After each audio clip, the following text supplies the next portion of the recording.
TV 24 news ವಾಹಿನಿಗೆ ಸ್ವಾಗತ. ಕ್ರಾಂತಿನೆಲ ಕಿತ್ತೂರು ತಾಲೂಕಿಗೆ ಇಂದು ಮುಂಜಾನೆ ಭೇಟಿ ಕೊಟ್ಟ ಕರ್ನಾಟಕ ಸರ್ಕಾರದ ಹೆಲ್ತ್ ಮಿನಿಸ್ಟರ್ ದಿನೇಶ್ ಗುಂಡೂರಾವ್ ಹಾಗೂ ಕಿತ್ತೂರು ಶಾಸಕ ಬಾಬಾ ಸಾಹೇಬ್ ಪಾಟೀಲರು ಆರೋಗ್ಯ ಮತ್ತು ಕುಟುಂಬ ಕಲ್ಯಾಣ ಇಲಾಖೆ ವತಿಯಿಂದ ಕಿತ್ತೂರು ಪಟ್ಟಣದ ವ್ಯಾಪ್ತಿಯಲ್ಲಿ 100 ಹಾಸಿಗೆಗಳ ಸರ್ಕಾರಿ ಆಸ್ಪತ್ರೆಯ ನಿರ್ಮಾಣದ ಕಾಮಗಾರಿಯ ಗುದ್ದಲಿ ಪೂಜೆ ಮಾಡಿ ಸನ್ಮಾನ ಸ್ವೀಕರಿಸಿ ನಂತರ ನಮ್ಮ ನ್ಯೂಸ್ ಸಮೂಹದ ರಾಜ್ಯ ಉಪಸಂಪಾದಕ ನಡೆಸಿದ ಸಂವಾದದಲ್ಲಿ ಮಾತನಾಡಿದರು. ಇದೇ ಸಂದರ್ಭದಲ್ಲಿ ಕಿತ್ತೂರು ತಾಲೂಕಿನ ಪೂಜ್ಯ ಶ್ರೀಗಳು ಆದ ಶ್ರೀ ಮಡಿವಾಳ ರಾಜ ಯೋಗೀಂದ್ರ ಸ್ವಾಮೀಜಿ, ನಿಚ್ಚನಕಿ ಸ್ವಾಮೀಜಿ ಹಾಗೂ ವಿಭಾಗೀಯ ನಿರ್ದೇಶಕರು ಆದ ಶಿಲ್ಪಾ ದೊಡ್ಡಮನಿ ಸೇರಿ ಜಿಲ್ಲಾ ಹಾಗೂ ತಾಲೂಕು ಆರೋಗ್ಯ ಅಧಿಕಾರಿಗಳು ಉಪಸ್ಥಿತರಿದ್ದರು. ಇದೇ ಸಂದರ್ಭದಲ್ಲಿ ಪ್ರಶ್ನೆಗಳಿಗೆ ಉತ್ತರಿಸಿದ ಕಿತ್ತೂರು ಶಾಸಕ ಬಾಬಾ ಸಾಹೇಬ್ ಪಾಟೀಲರು ಡಿನ್ನರ್ ಪಾಲಿಟಿಕ್ಸ್ ಬಗ್ಗೆ ಮಾತನಾಡಿದ್ದಾರೆ. ಒಂದು ರೀತಿ ಆರೋಗ್ಯ ಒಂದು ಕ್ಷೇತ್ರದಲ್ಲಿ ಕ್ರಾಂತಿಕಾರಕ ಬೆಳವಣಿಗೆ, ವಿಶೇಷವಾಗಿ 100 ಹಾಸಿಗೆಗಳ ಒಂದು ರೀತಿ ಆಸ್ಪತ್ರೆಗೆ ಗುದ್ದಲಿ ಪೂಜೆ ಆಗಿರ್ತಕ್ಕಂಥದ್ದು ಮಾನ್ಯ ಆರೋಗ್ಯ ಸಚಿವರ ಒಂದು ರೀತಿ ಅಮೃತ ಸತ್ಯದ ಸರ್ ಹೇಳಿ ಸರ್, ತುಂಬಾ ಮರೀಚಿಕೆಯಾಗಿತ್ತು. ಇವತ್ತು ಇಲ್ಲಿ ಕಿತ್ತೂರಿಗೆ ಒಂದು 100 ಬೆಡ್ಡಿನ ಸುಸಜ್ಜಿತವಾದಂತ ಆಸ್ಪತ್ರೆಯ ಶಂಕುಸ್ಥಾಪನೆ ಈಗ ತಾನೇ ನಾವು ಮತ್ತು ನಮ್ಮ ಬಾಬಾ ಸಾಹೇಬ್ ಪಾಟೀಲ್ ಅವರು ಇಬ್ಬರು ಸೇರಿ ಮಾಡಿದ್ದೀವಿ. ಇಲ್ಲಿ ಬಹಳ ಒಂದು ಒಳ್ಳೆ ಉತ್ತಮ ದರ್ಜೆಯ ಒಂದು ಆಸ್ಪತ್ರೆ ಬರ್ತದೆ. 14 ಬೆಡ್ಡಿನ ICU ಇರ್ತದೆ, ಡಯಾಲಿಸಿಸ್ ಕೇಂದ್ರ ಇರ್ತದೆ, ರಕ್ತ ಸಂಗ್ರಹಣಾ ಕೇಂದ್ರ ಇರ್ತದೆ ಮತ್ತು ವಿವಿಧ ಎಲ್ಲ ಬೇರೆ ಬೇರೆ ಏನೇನು ತಾಲೂಕು ಆಸ್ಪತ್ರೆಗೆ ಅಗತ್ಯ ಇರುವಂಥದ್ದು ಎಲ್ಲವನ್ನು ಕೂಡ ಇಲ್ಲಿಗೆ ಕೊಡಿಸ್ತಾ ಇದ್ದೀವಿ. ಮತ್ತು ಈ ಆಸ್ಪತ್ರೆ 24/7 ನಡಿಬೇಕು, ಆ ಥರದ ಸಿಬ್ಬಂದಿಯನ್ನು ಕೂಡ ಕೊಡ್ತೀವಿ. ಅದರಿಂದ ಖಂಡಿತ ಕಿತ್ತೂರಿಗಿದು ಏನಿಲ್ಲಪ್ಪ, ಸುಮ್ಮನೆ ಅವೆಲ್ಲ ಏನು ಆ ಥರದ್ದು ಏನಿಲ್ಲ, ಮೊಟ್ಟೆ ತಿನ್ಬೋದು. ಅದು ಯಾವುದೋ ಒಂದು ಯೂಟ್ಯೂಬ್ ಬಂದಿರೋದಕ್ಕೋಸ್ಕರ ಅದು ಬಹಳ ದೊಡ್ಡ ಸುದ್ದಿ ಆಗಿದೆ. ಆದ್ರೂ ಕೂಡ ಅದು ಯಾವುದೋ ಒಂದು ಕಂಪನಿದು, ಅದನ್ನು ನಾವು ಪರೀಕ್ಷೆ ಮಾಡಿಸ್ತಾ ಇದ್ದೀವಿ. ನಂತರ ವರದಿಯನ್ನು ಕೊಡ್ತೀವಿ. ಆದ್ರೆ ಹೊಟ್ಟೆಯಲ್ಲಿ ಯಾವುದೇ ರೀತಿಯ ಸಮಸ್ಯೆ ಏನಿಲ್ಲ, ತಗೊಳ್ಳೋರೆಲ್ಲ ತಗೊಳ್ತಾ ಇರ್ಬೋದು, ಏನು ಆತಂಕಕ್ಕೆ ಒಳಗಾಗ್ಬೇಡಿ. ನೋಡಪ್ಪ, ಇದೆಲ್ಲ ಸಿದ್ದರಾಮಯ್ಯ ಸಾಹೇಬ್ರೆ ಹೇಳಿದ್ದಾರೆ. ಮತ್ತೆ ನಾವೆಲ್ಲ ಪದೇ ಅದ್ರ ಉತ್ತರ ಕೊಡೋದು ಅರ್ಥ ಏನಿಲ್ಲ. ನಮ್ಮ ನಾಯಕರು ಸಿದ್ದರಾಮಯ್ಯ ಅವ್ರು ಏನ್ ಹೇಳಿದ್ರೆ ಅದೇ ನಮ್ದು ಕೂಡ ಅಷ್ಟೇ. ನೋಡಿ, ಈ ತರ ಹೆಸರನ್ನ ಯಾಕೆ ಬದಲಾಯಿಸಬೇಕು? ಇಂಥ ದೊಡ್ಡ ಒಂದು ಹೆಸರನ್ನ ಬದಲಾಯಿಸ್ತಾ ಇದ್ದಾರೆ. ಮಹಾತ್ಮ ಗಾಂಧಿ ಹೆಸರಲ್ಲಿ ಏನು ಈ ಬೃಹತ್ ಯೋಜನೆ ಇತ್ತು, ಇಡೀ ವಿಶ್ವಕ್ಕೆ ಒಂದು ದೊಡ್ಡ ಹೆಸರು ಮಾಡಿತ್ತು ಈ ಯೋಜನೆ. ನರೇಗಾ ಯೋಜನೆ ಲಕ್ಷಾಂತರ ಬಡ ಜನರಿಗೆ ಅನುಕೂಲ ಆಯಿತು, ಬಡತನದ ಹೊರಗೆ ಬರೋದಕ್ಕೆ ಸಾಧ್ಯ ಆಯಿತು ಮತ್ತು ಕಾರ್ಮಿಕ ವರ್ಗಕ್ಕೆ ಅವ್ರಿಗೆ ಸಿಗುವಂತ ವೇತನ ಕೂಡ ಇದರಿಂದನೇ ಹೆಚ್ಚಾಯಿತು. ಆಯ್ತಾ? ಇದು ದೊಡ್ಡ ಒಂದು ಒಳ್ಳೆಯ ಕಾರ್ಯಕ್ರಮ. ಇದನ್ನ ಒಂದು ಹೆಸರನ್ನ ಅಂದ್ರೆ ಮಹಾತ್ಮ ಗಾಂಧಿ ಅವರ ಹೆಸರನ್ನ ಯಾಕೆ ತೆಗಿತಾ ಇದ್ರು ನನಗೆ ಅರ್ಥ ಆಗ್ತಾ ಇಲ್ಲ. ಅಂದ್ರೆ ಎಲ್ಲೊಂದ್ ಕಡೆ BJP RSSಗೆ ಯಾವಾಗಲೂ ಕೂಡ ಇತಿಹಾಸ ನೋಡಿದ್ರೆ ಮಹಾತ್ಮ ಗಾಂಧಿ ಬಗ್ಗೆ ಅವ್ರಿಗೆ ಯಾವತ್ತೂ ಕೂಡ ಅಭಿಮಾನ ಇರಲಿಲ್ಲ. ಆದ್ರೆ ಸುಮ್ಮನೆ ಎಲ್ರಿಗೂ ಮುಂದೆ ಹೇಳಕ್ಕಾಗಲ್ಲ ಅಂತ ಹೇಳಿ ತೋರುವಿಕೆಗೋಸ್ಕರ ಮಹಾತ್ಮ ಗಾಂಧಿ ಹೆಸರು ಹೇಳ್ತಾರೆ ಹೊರತು ನಿಜವಾಗ್ಲೂ ಅವ್ರಿಗೆ ಅಭಿಮಾನ ಇಲ್ಲ. ಎರಡನೇದು, ಈ ಯೋಜನೆ ನಿಷ್ಕ್ರಿಯ ಮಾಡ್ತಾ ಇದ್ದಾರೆ. ಯಾಕಂದ್ರೆ ಪೂರ್ತಿ ಕೇಂದ್ರ ಸರ್ಕಾರ ಕೊಡ್ತಕ್ಕಂಥ ಒಂದು ಯೋಜನೆ ಆಗಿತ್ತು. ಈಗ 60-40 ಅಂತ ಮಾಡಿ ಇದು ರಾಜ್ಯ ಸರ್ಕಾರಗಳು ಮೊದಲೇ ಆರ್ಥಿಕ ಎಲ್ಲ ಅವ್ರಿಗೆ ಬೇಕಾದಷ್ಟು ಕಮಿಟ್ಮೆಂಟ್ ಇರ್ತದೆ. ಸೊ ಈ ಯೋಜನೆ ಅನುಷ್ಠಾನ ಆಗೋದ್ರಲ್ಲೂ ಕೂಡ ಸಂಪೂರ್ಣ ವಿಫಲ ಆಗೋಗ್ತದೆ. ಇದು ನಿಷ್ಕ್ರಿಯ ಮಾಡ್ತಾ ಇದ್ದಾರೆ. ಅತ್ಯಂತ ದುರುದ್ದೇಶದಿಂದ ಕೂಡಿರ್ತಕ್ಕಂಥ ಒಂದು ತೀರ್ಮಾನ ಇವತ್ತು ಕೇಂದ್ರ ಸರ್ಕಾರ ಮಾಡಿದೆ. ಇದು ಅವರು ಮರುಚಿಂತನೆ ಮಾಡಬೇಕು. ಇದ್ರ ಬಗ್ಗೆ ದೊಡ್ಡ ಹೋರಾಟ ಕಾಂಗ್ರೆಸ್ ಪಕ್ಷ ಮಾಡ್ತಾ ಇದೆ.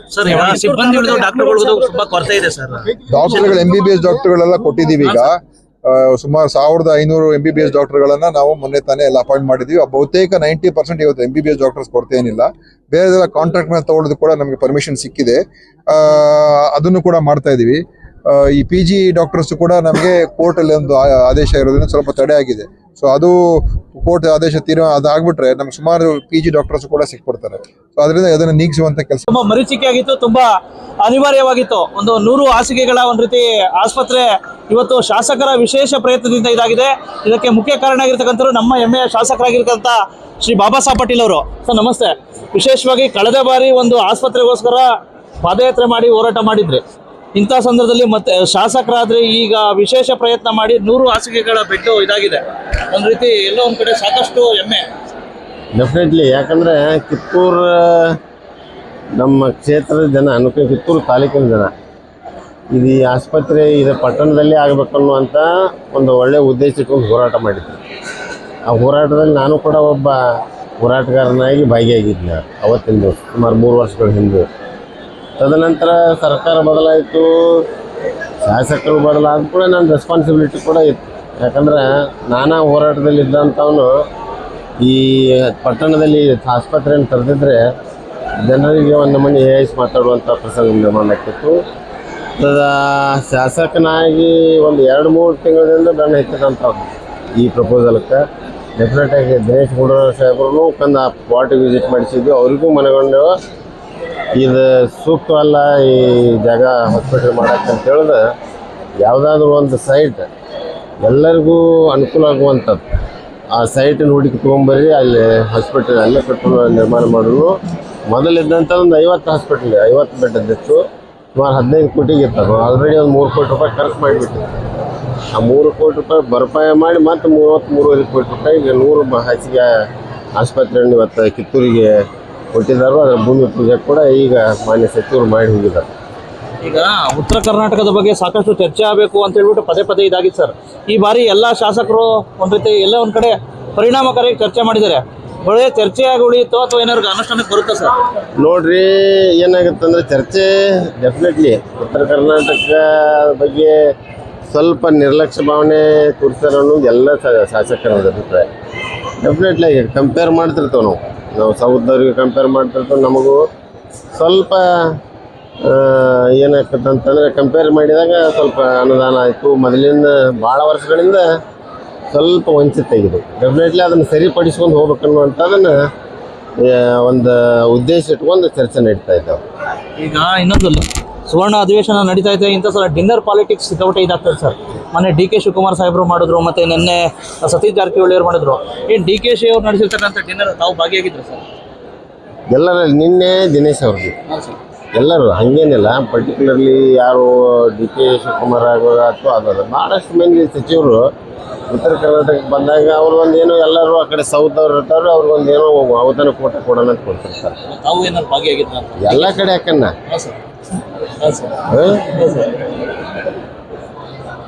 ಕರೆದ್ರೆ ಹೋಗ್ಬೇಕಾಗತ್ತೆ, ಹೌದಿಲ್ಲ? ಮತ್ತು ಅದೇನು ಪ್ರಶ್ನೆ ಇಲ್ಲ. ಸಿ ಎಮ್ ಅವ್ರು ಕರೆದ್ರು ಉಂಟು, ಡಿ ಸಿ ಎಮ್ ಅವ್ರು ಕರೆದ್ರು ಉಂಟು. ಓವರಾಲ್ ಆಗಿ ನಮ್ಮ ಉಸ್ತುವಾರಿ ಹತ್ತಿರ್ತಾನೆ. ಅಧಿವೇಶನ ಮುಗಿದ ತಕ್ಷಣ ಎಲ್ಲೋ ಡೆಲ್ಲಿ ಯಾತ್ರೆ ಮಾಡ್ತಾವ್ರಂತೆ ಸರ್ ಎಲ್ಲರೂ ಹೈಕಮಾಂಡ್ ಇದಕ್ಕೆ ಎಲ್ಲ ಶಾಸಕರು. ಅದೇನಿಲ್ಲ, ಹೈಕಮಾಂಡ್ ಅವ್ರ ಡಿಸಿಷನ್ ತಗೋತಾರೆ. ಅದು ಡೆಫಿನೆಟ್ ಆಗಿ ನಾವು ಹೋಗಿ ಹೇಳಿದ್ರೆ ಅದೇನು ದೊಡ್ಡ ಪರಿಣಾಮಕಾರಿ ಅಲ್ಲ. ಇನ್ನೊಬ್ಬರು ಬಂದು ಇನ್ನೊಂದು ಮಾಡಿರೋಕ್ಕಾಗಲ್ಲ. ನಮ್ಮದಾದಂಥ ಪಾರ್ಟಿದು ಒಂದು ಹೈಕಮಾಂಡ್ ಐತಿ, ಅವರು ಡೆಫಿನೆಟ್ ಆಗಿ ಡಿಸಿಷನ್ ಏನು ತಗೋತಾರೆ ಎಲ್ಲರೂ ಮಾಡ್ಬೇಕಾದ್ರು. ಸಿದ್ದರಾಮಯ್ಯ ಸರ್ 5 ವರ್ಷ ಪೂರೈಸ್ತಾರೆ ಅಂತ ನಂಬಿಕೆ ಇದೆಯಾ ಸರ್? ಅವ್ರು ಪೂರೈಸ್ತಾರೋ ಏನು ಮುಂದುವರಿತಾರೋ ಅದ್ರ ಬಗ್ಗೆನ I don't want to comment. ನಮ್ಮ ಹೈಕಮಾಂಡ್ ಏನು ಹೇಳ್ತಾರೋ ಅದಕ್ಕೆ ಬದ್ಧ. ಈಗ ಬೈಲಹೊಂಗಲ ತಾಲೂಕು ಆಗಬೇಕು ಅಂತ ಇದು ಮಾಡಿದ್ದಾರೆ ಸರ್. ಒಂದು ಸುದ್ದಿ ಇದೆ ಸರ್, ಬೈಲಹೊಂಗಲಕ್ಕಿಂತ ಸಾಕಷ್ಟು ಐತಿಹಾಸಿಕವಾಗಿರ್ತಕ್ಕಂಥದ್ದು ಕಿತ್ತೂರು ಹೆಸರಿದೆ sir. Bailhongal taluk sir sir Bailhongal ಜಿಲ್ಲೆ ಆಗಲಿ ಸರ್, ಬೈಲಹೊಂಗಲ ಜಿಲ್ಲೆ ಆಗಲಿ, ಬಟ್ ಕಿತ್ತೂರು ಹೆಸರು ಇಡ್ಲಿ ಅಂತ ಹೇಳ್ಬಿಟ್ಟು ಒತ್ತಾಯ ಇದೆ ಸರ್. ಅದು ಮೊದಲು ಮಾಡಿ ಆಮೇಲೆ ಕೈ ಎತ್ತು. ಹಾಂ ಸರ್. ಈಗ ಏನಾಕೈತಿ, ಹಾಂ ಸರ್. ಬಹುತೇಕ ಹಿಸ್ಟ್ರಿ ಸ್ವಲ್ಪ ಹೋಗ್ಬೇಕು. ಹಾಂ ಸರ್. ಇವೇರಿನ ಸಂಪಗಾಂವ್ ತಾಲೂಕು, ಬ್ರಿಟಿಷ್ ಇದ್ದಾಗ ಸಂಪಗಾಂವ್ ತಾಲೂಕಿನಾಗ ಇದ್ವಿ. ಆಮೇಲೆ ಬೈಲಹೊಂಗಲ್ ಹೋಯ್ತು, ಆಮೇಲೆ ಕಿತ್ತೂರು ಹೀಗಾಗೈತಿ.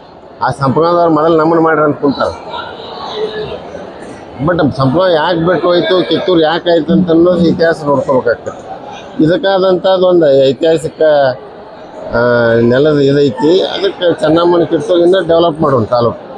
ತಾಲೂಕು ಮಾಡಿ ಎಲ್ಲ ಆಫೀಸಸ್ ತಂದು ಫುಲ್ ಫ್ಲೆಜ್ ಆದಮೇಲೆ ಮತ್ತೆ ಮುಂದಿಂದು ಕೊಡೋಣ. ಕೊನೆಯ ಪ್ರಶ್ನೆ ಸರ್, ಈಗ ಕಿತ್ತೂರಿಗೆ ಸಾಕಷ್ಟು ತಾಲೂಕುಗಳು ಇದಾಗಬೇಕು, ಏನಾದ್ರು ಈ ಸಲ ಬರ್ಬೋದು ಸರ್ ಅಮರಾವತಿಲಿ ಏನಾದ್ರು? ಡೆಫಿನೆಟ್ಲಿ ಈಗ ಸರ್ವೇದು ಶಿಫ್ಟ್ ಆಗುತ್ತೆ. ಹಾಂ ಸರ್. ಆಮೇಲೆ ನಮ್ದು ಆ್ಯಸ್ ಇಟ್ ಈಸ್ ನಮಗೆ 2-3 ಡಿಪಾರ್ಟ್ಮೆಂಟ್ ಬೇಕಾಗಿದ್ದಾವೆ. ಹಾಂ ಸರ್. ಜಡ್ ಪಿ ಇಂಜಿನಿಯರಿಂಗ್ ಬರ್ಬೇಕಾದ್ರೆ ಫಿಸಿಬಿಲಿಟಿ ಬರ್ದಕ್ಕೆ ಬಿಟ್ಟಿದ್ದಾವೆ. ಅಂದರೆ ಎಲ್ಲ ಎವ್ರಿಥಿಂಗ್ ಇದು ರೆಡಿ. ಅದನ್ನು ಬಿಟ್ಟರೆ ಯಾವುದು ಈಗ ನಿನ್ನಂತೆ ಸ್ಟಾರ್ಟ್ ಮಾಡಿದೆವು. ಯಾವುದು ನಮ್ಮ ಸಿಟಿ ಸರ್ವೆ ಓದ್ತವೆ. ಬಿಟ್ಟರೆ ಇನ್ನೊಂದು 2 ಡಿಪಾರ್ಟ್ಮೆಂಟ್ ಅದಾವೆ. ಟ್ರೆಜರಿ ಕೂಡ ಅದು ಒಂದು ಸ್ಟ್ರಾಂಗ್ ರೂಮ್ ಬೇಕಾಗೈತಿ. ಡೆಫಿನೆಟ್ಲಿ ಈಗ 3 ತಕ್ಷಣ ಕೊಡ್ತೇನೆ ಅಂತ ಅನ್ಕೊಳ್ತಾರೆ. 3.5 ಕೋಟಿ ಏನು ಮಾಡ್ತೀವಿ ಸರ್? ಈಗ ಬಿಲ್ಡಿಂಗ್ ಕಟ್ಟಿದ್ರಲ್ಲ, ಅದು ಏನಕ್ಕೆ ಉಪಯೋಗ? 3 ಕೋಟಿ. 3 ಕೋಟಿ ಸರಿ, ಬರೀ ಕೋಕ ಇತ್ತ ಸ್ಟ್ರಕ್ಚರ್. ಅದಕ್ಕೆ ಡಾರ್ಮೆಟ್ರಿ ಫರ್ನಿಚರ್ ಬೇಕು, ಸೌಂಡ್ ಸಿಸ್ಟಮ್ ಬೇಕು, ಚೇರ್ಸ್ ಬೇಕು, ಆಮೇಲೆ ಮುಂದೆ ಪೇವರ್ಸ್ ಬೇಕು, ದೊಡ್ಡ ಡ್ರೈನ್ ಆಗ್ಬೇಕು, ಕಂಪೌಂಡ್ ಆಗ್ಬೇಕು. ಈಗ ಇದಕ್ಕೆ ದುಡ್ಡು ಈಗ ಅದನ್ನ ಬೇರೆದಕ್ಕೆ ಬಹುಪಯೋಗಿ ಉಪಯೋಗಿಸ್ತಾರೆ. ಯಾವ್ದು ಹೇಳಿ ಸರ್? ಇದು ಹಾಸ್ಪಿಟಲ್ ಇದಾಯ್ತಲ್ಲ ಸರ್, ಇದಾಗಿತ್ತಲ್ಲ ಸರ್? ಹಾಸ್ಪಿಟಲ್ ಅಲ್ಲ, 3 ಕೋಟಿ ಅದು ಅಂದ್ರಿ ನೀವು ಸರ್. ಅದು ಹಾಸ್ಪಿಟಲ್ ಇದಾಗಿತ್ತಲ್ಲ ಅಲ್ಲಿದು. ಅಲ್ಲಿದು ಈಗ ಸ್ಟಿಲ್ ಅಂಡರ್ ಲಿಟಿಗೇಷನ್ ಅದು. ಅದಾದ ನಂತರ ವಿ ಆರ್ ಪ್ಲಾನಿಂಗ್ ಫಾರ್ ಸಮಾಜ ಕಲ್ಯಾಣದ ಯಾವ್ದಾದ್ರು ಹಾಸ್ಟೆಲ್ಕೋ ಅಥವಾ ರೆಸಿಡೆನ್ಷಿಯಲ್ ಸ್ಕೂಲಿಗೆ ಅದನ್ನ ಇನ್ನಷ್ಟು ದುಡ್ಡು ತಂದು ನನ್ನ ಬಿಲ್ಡಿಂಗ್ ಕಂಪ್ಲೀಟ್ ಮಾಡಿಕೊಡ್ತೀನಿ. ಧನ್ಯವಾದಗಳು. ಇವಿಷ್ಟು ಒಟ್ಟಾರೆ ಸಿಕ್ಕತ್ತೆ ಗೊತ್ತಾಯ್ತಲ್ಲ ಮನೆ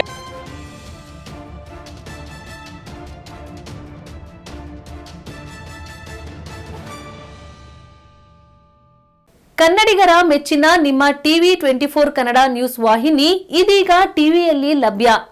ಕರ್ನಾಟಕ ಮತ್ತು ದೇಶ ವಿದೇಶದ 360 ಡಿಗ್ರಿ ಸುದ್ದಿ ಹಾಗೂ ಉತ್ತರ ಕರ್ನಾಟಕ, ಬೆಳಗಾವಿ, ಬಾಗಲಕೋಟೆ, ಧಾರವಾಡ, ಹಾವೇರಿ, ಗದಗ, ಬಿಜಾಪುರ ಜಿಲ್ಲೆಯ ಕ್ಷಣ ಕ್ಷಣದ ವಿವರವನ್ನ ಪಡೆಯುವುದಕ್ಕೆ ಟಿವಿ 24 ಕನ್ನಡ ನ್ಯೂಸ್ ವಾಹಿನಿಯನ್ನ ಲೈಕ್ ಮಾಡಿ, ವಿಡಿಯೋಗಳನ್ನ ಶೇರ್ ಮಾಡಿ, ಕಮೆಂಟ್ ಮಾಡುವ ಮೂಲಕ ನಮ್ಮ ವಾಹಿನಿಗೆ ಸಹಕಾರ ನೀಡಿ ಮತ್ತು ಚಾನೆಲ್ ಅನ್ನ ಸಬ್ಸ್ಕ್ರೈಬ್ ಮಾಡಿ. Thank you.